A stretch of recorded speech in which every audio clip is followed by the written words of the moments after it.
নমস্কার সবাইকে, আমার নাম খুশি।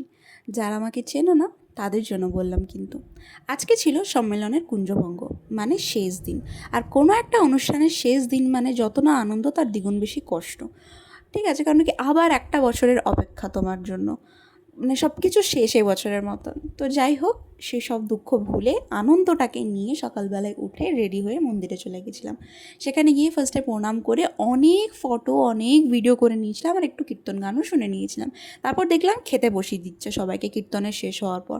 তো তারপর আরেকদিকে ধুলোটো বেরিয়ে গেছিলো, তাই দেখলাম তাড়াহুড়ো করে খাবার থেকে ফার্স্টেই খেয়ে নিই সুস্থভাবে। তো খেয়ে ড্রেস চেঞ্জ করে আমরা ধুলোর ঘর ঢুকলো সেটা দেখেছিলাম, ভোগ আরতি দেখেছিলাম, সে সব কিছু হয়ে গেছিলো। তারপর আর কোনো কিছু ছিল না। তারপর ছিল রাত্রেবেলা, মানে 9টা সাড়ে 9টার দিকে বাউল গান। আর বাউল মানেই একদম পাগলামি প্রত্যেকটা লোকের, পাড়ার প্রত্যেকটা লোকের, সে ছোটো থেকে বড়। তো সবাই মিলে পাগলামি করতে করতে নাচ গান করতে করতে এবছরের মতন সম্মেলন শেষ করলাম। দেখা হচ্ছে নেক্সট ভিডিওতে। বাই।